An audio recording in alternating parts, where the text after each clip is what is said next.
El lado oscuro de Venezuela oculta una historia tan fascinante como perturbadora. Un doctor que no solo estudió la muerte, sino que la abrazó y la convirtió en su campo de experimentación. Esta es la historia del Dr. Notch. Pero antes, un poco de contexto. Gottfried Notch nació en Alemania y desde joven mostró una inclinación hacia la medicina, intrigado por los misterios y la complejidad del cuerpo humano. Así que se formó como médico en su país natal y sus estudios lo llevaron a trabajar en hospitales donde la tasa de mortalidad era elevada. Estas experiencias tempranas sembraron en él una curiosidad insaciable por el proceso de la muerte y cómo la ciencia podía desafiarlo. En la década de 1850 decidió emigrar a Venezuela, ya que para ese entonces era un país que ofrecía nuevas oportunidades y donde las epidemias eran comunes. Llegó a La Guaira, el puerto principal del país, y rápidamente se estableció como un médico respetado. Sin embargo, fue en Caracas donde su vida dio un giro definitivo. En la capital venezolana, Notch no solo practicó la medicina convencional, sino que también comenzó a explorar los límites de su conocimiento, interesándose profundamente en el embalsamamiento, una práctica que en ese tiempo estaba reservada para los más adinerados y que aún era poco comprendida. Su deseo de preservar la vida después de la muerte lo llevó a mudarse a las montañas de Galipán, un lugar aislado y perfecto para continuar con sus investigaciones lejos de las miradas de los demás.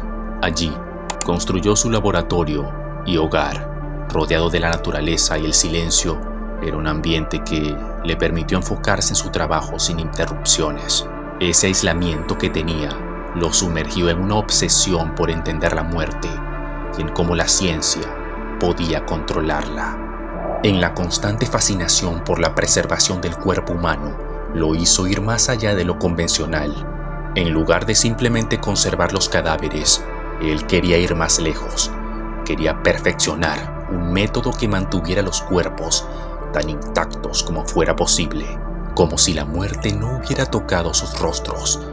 Así que, inspirado por las momias del antiguo Egipto y los avances de la medicina europea, Notch se dedicó a desarrollar una fórmula secreta que evitara la descomposición sin necesidad de la extracción de órganos.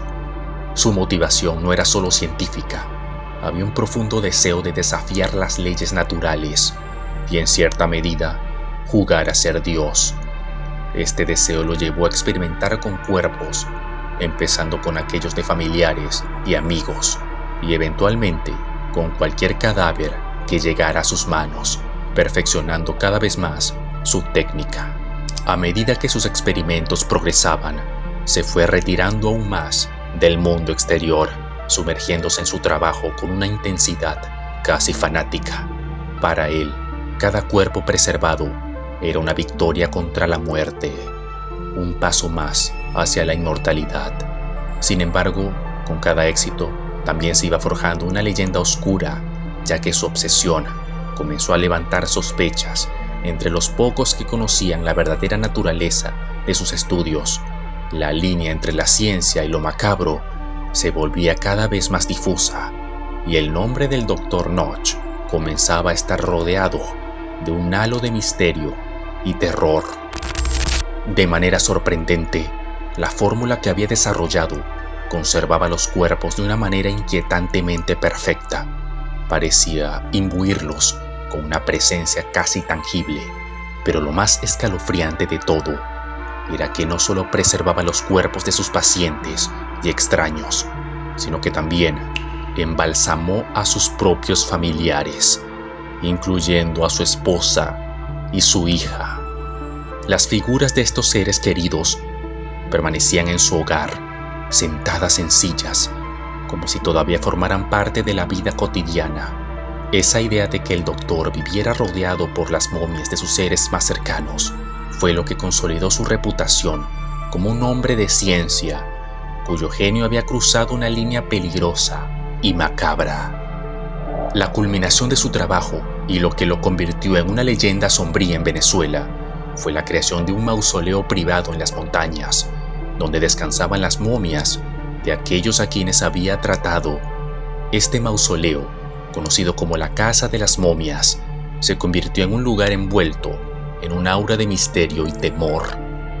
Aislado y prácticamente inaccesible, este sitio albergaba una colección de cuerpos que parecían desafiar la misma idea de la muerte. Con el tiempo, la fama del doctor y sus momias se extendió por toda Venezuela, atrayendo a curiosos y escépticos por igual. Pero con su muerte en 1901, su historia tomó un giro aún más siniestro. Se dice que Noch murió solo en su laboratorio, en la cima de la montaña, rodeado por las momias que había creado, sin nadie que lo embalsamara con su fórmula secreta. Su cuerpo fue enterrado sin ceremonias en una cripta cerca de su casa, la misma que hoy en día sigue siendo objeto de mitos y rumores. Aunque su obra con las momias era un legado más visible, la muerte del Dr. Noch añadió una última capa de misterio a su ya oscura historia, dejando a muchos preguntándose si, en sus últimos momentos, el doctor habría lamentado su obsesión por la muerte o si había encontrado en ella una paz que la vida nunca le ofreció. Ahora que has escuchado esta historia, ¿qué opinas? No olvides suscribirte para más contenido.